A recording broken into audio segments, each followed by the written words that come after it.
First name Chill, last name Monger, middle name MCU. We're reviewing Ms. Marvel. If you want to mispronounce her name, it's Miss Marvel. That's the wrong way to say it. The correct way to say the two-letter word is Ms. Ms. Marvel opens up with a scene from India, not just any India, British occupied India. That's right. The main takeaway from this is that the bangle was found on a blue Cree skinned person, even though the British forces have been through here and looted it. There's supposed to be two bracelets, bangles, and Aisha, the descendant or the ancestor of Kamala Khan, puts it on, activates. Did you see that? Now, hey, let's just split up and we'll meet later on. They don't actually meet later on. And in comes, now into the present, the explanation. Thankfully, her crush Kamran is also 17 years old. That's a relief. And it was very cute when like the face she made when you're right. She is adorable. I never said that. No, it's not what I've said actually. No, don't. Now you're making it worse. My British accent there. So that happened, and then she's like, "Let's talk alone. Listen, we're clandestines." She says actually we're clandestines. Later on in the show, the way Kamala says it was clandestines. So it's not just two-letter words we're not pronouncing correctly here on the show. We're known as the clandestines. They call themselves the clandestines. She said like we were known by that. It was when you put that on that we sensed the Nur. Nur means light. Yes, Nur means light. You know, a little Arabic lesson there for the show because they've taken upon themselves here on the show to educate you guys. Can't wait for when they differentiate Tajid from Tarawih and what's the difference between a nikah and I don't know, you know how I feel about this from the last review, right? But yeah, that's what Noor means, everybody. And then they also said we're jinn, and she's like, "What? We're jinn?" And to me, when I heard that, I go, like a big sigh, a big like, "Oh God!" Like we don't need to, I don't know, superheroize the religion. Plus, now let's leave it there, man. I don't even want to explain the differences of what a jinn is from what actually is. They're clandestines. I'm going to call them clandestines. The show now goes to Bruno trying to explain it to him, and Bruno's like, "Yo, bro, Dr. Eric Selvig wrote a book," and I'm like, "Oh, Eric Selvig, I forget. Yeah, this is a Marvel show. It's fantastic when I get little connections that way." And Bruno's there being a friend. He was also really concerned with her and why she wouldn't just text me, let me know. All right, Bruno. Now Bruno's getting the rundown about, okay, listen, my ancestor Aisha's from another dimension with these clandestines. And as soon as he mentioned that, bro, yeah, that Kamran's one of them. Man, I told you about him, didn't I? I had a bad feeling. Kept calling me Brian. And Kamran's one of them. Did I not say there was something weird about that kid? We shoot the feet of the DODC agents. Not Agent Cleary, not the progressive woke agent. Trash agent who's very disrespectful, walking, putting her feet on the nice, fluffy, expensive carpet over at the masjid that they have to pray on, put their foreheads on, which we saw from the last episode. That burned me inside. That was a good little touch too. Oh man. Good show of just disrespect and And then the cheeky imam, what's his name, Sheikh Abdullah, was like, "Hey, if you know anyone who can fly, maybe they can clean the rain gutter." Hey, you took that one very lightly, man. I'd be kind of pissed. I'd be upset, kind of mad. And then in comes her friend Nakia, just like, "Hey, you can't do that search warrant." And they can do whatever they want to do, and probably would have done it before that interaction even took place. So yeah, they went in there looking because the superhero is operating out of the mosque, is what she said. Congratulations to Nakia, who did win the election, probably because she stood up to those agents. Thank We you. now go to this next very natural bit of dialogue between Kamala and her new sister-in-law, Taisha. Kamala, all these people your family? Yeah. We're Pakistani. We're real pretty dudes. This scene was full of the stuff I'm kind of bored of the show, the subplot of trying to educate you guys on. We got the little kid who's stealing the shoes. Then we got Amir saying, "Hey, the tradition is only supposed to steal one pair of shoes, not all of my shoes." Audience, do you hear that? That's what we do before a wedding. All right, guys. Yeah, it's kind of weird. One thing that was also throwing me off was that Sheikh Abdullah was there, and all the women were there. Hair exposed, and that just wouldn't happen. If the imam is at your home, usually everyone's gonna be on their P's and Q's. So, weird setting for him to be in, anyways. Like, yeah, it's just bizarre. He has a little chat with her. Kamala, good is a thing that we do, not a thing that we are. All right, nice. Little uplifting words of wisdom. Good little representation of what a leader of a community does from a religious aspect, but it does transfer over to a superhero's code mantra. Yeah, good example of something that positively represents. I may have said this in the last review or may have not. People are going to be confused of what is a Pakistani religion, a religious and a cultural element. Like, how are people who don't know the difference going to understand that bashing your head into your wife is nothing to do with Islam? But at the nikah, when you're saying, do you want to marry him 3 times? That is a part of the religion. The general audience isn't going to know that. And again, it's not up to the show to teach the people that. A lot of these subplots, thankfully, the Nakia election subplot is done, but a lot of these subplots need to be done too for my liking, for my enjoyment. It's still cool. Hey, when they mentioned other dimension stuff earlier at the beginning of this episode, I go, I should have watched this first before Kenobi. Kenobi was pretty upsetting. It was pretty lame. It was pretty there's a lot of things that I've got to scratch my head, and a lot of lore that they stretched, and it made me question about how Leia and Obi-Wan met each other, and they never really did the theory that Obi-Wan would say, Leia, you don't remember any of this. This is not the old man you're looking for. That didn't happen. There was no mind wipe. Regardless, this show. Forward to the scene in the Circle Q where they did a great job of exposition. You see the father recognized the Urdu text, and he's like, cool, let me just read this for you. Legend tells of a group of hidden jinn, exiled from their home world and damned to live out their days trapped in our own. They move in shadows, searching for the key that will help them get home. But to unlock such an ancient barrier will require a primordial power. And yes, it did mention that there were the exiled group trying to return to their home dimension, basically the clandestines we just learned about, and got a little bit more understanding of who they are, what they are. It's very good, very cool. Bruno did his research. That's Bruno's part of the show. The dad who kind of wanted to help him back out because Bruno did hook up the home with that voice Alexa thing, and it was a payback of a favor. So good writing there, all around good writing, except for, of course, Jin. Now, with the knowledge that Bruno has, he explains to Kamala, we gotta need the energy from the sun, okay?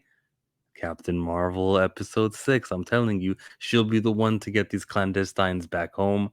Captain Marvel. It's coming. Brie Larson, do you know how much of an advocate of like anything not white Brie Larson is? You think she's not going to dedicate her time to this show? No doubt in my mind, Brie Larson showing up here for free. For free. There was no contract extension needed. Oh, there was actually. There was a story, according to a rumor, that Brie Larson extended her contract. I'm sure this has something to do with that. The Disney Plus shows. So it will take the energy of the sun. It is unsafe to get these guys back home. Things will go boom, unfortunately. Next scene, yeah. So Kamala has an injured knee. What's up with your knee? And Kamala Khan, the thing about her in comic books is like she has superpowers that are way different than this. One of those superpowers is that she heals. So Kamala Khan has a healing factor, similar to how Moon Knight could heal. You guys remember that guy? Yeah, Kamala can heal too. And this show is doing something where they haven't done before. And interview after interview, you hear the directors and writers and producers and showrunners and cast members and anyone involved try to make it like, oh no, you see, the thing is we're connecting with other guys, so it just works better where the superhero in question doesn't have the same superpowers that they used to have in comic books. And to that I say no. And wouldn't it be cool if Spider-Man like built a metal suit that made him fly, because it would have connected well with Tony Stark, wouldn't it? You see how that doesn't work for any other heroes? See how Kamala Khan it would be better off if she just had like a consistent power set in every medium she shows up in. That would be awesome. Didn't I say this last week? Yes, I did. Am I going to stop saying it? No. It continues to be the stupidest decision in the history of superhero content to get. We're gonna make her Kamala Khan. We're gonna have her have the same name, okay? Same city. She'll live on Grove Street. Got the brother who gets married to the same character. Oh, you know what we're gonna change for the superhero? The superpowers. Yeah, genius. Nah, nah. Treat her like the white superheroes. They have their own powers. Moving on, it's a whole bunch of nonsense here. Meaningless things that don't really progress the story. There's a big party. Hey, look, there's a dance because culture. Bollywood, way to go. Even Amir is getting in on it. Yeah. Comic book Amir wouldn't, but this is not the 616. This is the MCU. So hey, he gets in on the fun, and we get to the action where the wedding party gets crashed, and it's actually the clandestines. They're here to fight. In comes Bruno. In comes Kamran, who's here to help out. Now, the superpowers of these people from another dimension are they were not showing. Okay, I didn't see any sort of like super strength. Maybe you could say that they're durable because they took a couple of hits from Kamala's hard lights, but they're nothing really special. Nothing to sneeze at. The fighting here was mediocre at best. Pretty bad fighting, but they've got some more episodes to kill it with their fighting. I'm also expecting Captain Marvel, and if they don't do that, it's not about the fighting in this show. They're doing so well in so many other parts that maybe the fighting lacking can be forgiven. The highlight of the fight is when Bruno gets hit with the chair, goes down, his face hurts, and she embiggens her fist to punch out the villains.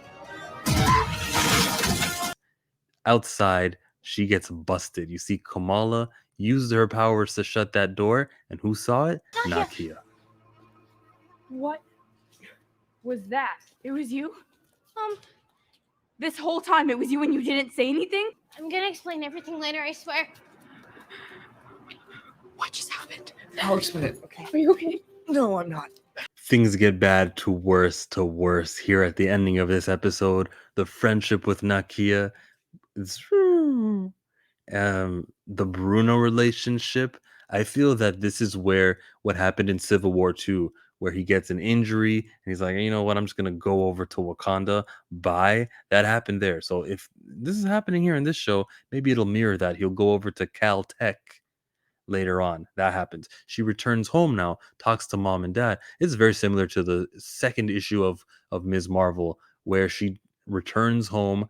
Hey, the parents are like, you gonna explain what's happening? Tell me about this. What's going on? Hey, you can let us know anything. And she doesn't actually admit to her parents when it's a perfect time to. She's like, you can't say doesn't actually help out. Very comic book accurate.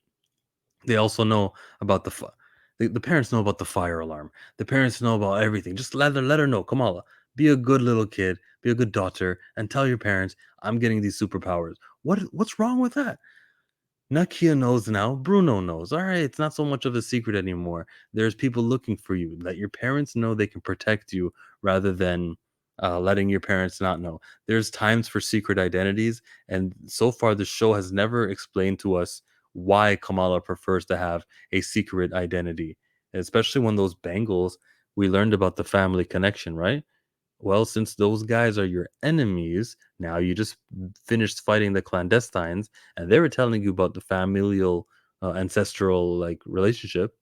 Perfect people to go to is the mom. No, good acting by the mom, by the way. Just be honest with us. You're our daughter. We want to help you. But we can't if we don't know what's going on with you. Going upstairs now, she goes on the phone with her nanny, and the phone is right up close to her face. Hey, I got that too. Listen, I saw the same thing you saw. You saw a train. I saw a train. You got to come over here. Okay. We're going over to Karachi in the next episode. You know what that means? This is going to be a nice little scenic shot just to set the pace, let everyone know we're in a brand new country. And then there's going to be a whole lot of history lessons and cultural exposition talking points. That's what I thought when I heard we're going, and not anything else other than, oh boy, we're going to be in for another 35 minutes of show and 5 minutes of education. That's coming next week on Ms. Marvel episode 4. They are doing a decent enough job for other people who are just like new to the show, and I mean to the character, going like, "Oh, I'm digging it." It's a positively received show for most people the people who are not bigoted people. Like most people go, "This is a great little show that I'm enjoying it. Whoa, what a surprise! I thought it would be teen focused, but here it is becoming a good show." And I hope that continues to happen. I'm still gonna roll my eyes at the. All right, guys. Okay. But it is also it's I think you guys know what I mean when I say because I'll word my I'll word it. There's not enough shows out there that depict people who look like this. So I get why the show wants to introduce themes to you. It just gets in the way because, as I said in the last review, the goal and priority is to make Kamala Khan a hit superhero, and dedication should be focused in on that. Sometimes these exterior themes that are that are due to her culture are being infused well, but I'd prefer if that we'd never had that like that handicap that Peter Parker Spider-Man didn't have.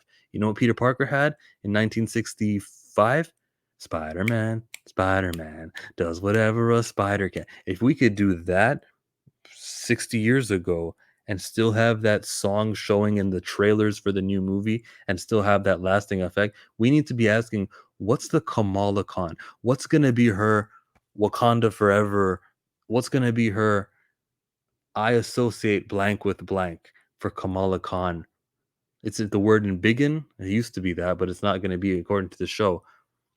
Imagine having the word in Biggin be associated with you. Not, what's her name? Mrs. Krabappel? Not her. Kamala Khan. Imagine having that. Imagine have something that you can brand recognition. That's where the attention should be. Not let's teach them about the weddings and the Bollywood stuff. This is an all right show. I'm enjoying it. I definitely liked it more than I liked Kenobi. It's just the bad parts are going to be bad. Also, they changed her superpowers in the show rather than keeping her same superpowers in comic books. That happened here. We get a new director in the next episode. It's not going to be Mira Minon anymore. And with that, that's kind of something to look forward to, a little something interesting. So let's see what's cooking for this new director. I'm interested in that at least. That's kind of like a hopeful, this may be the coolest director in the history of directing. I'm Chillmonger. Watch 33 burning Star Wars questions on this side of the screen, and then you can watch something on this side of the screen. I haven't decided what it is, but there's something there. So there's two sides of the screen. You can go this, or you can go with that, or you can go with this, or you can go with that.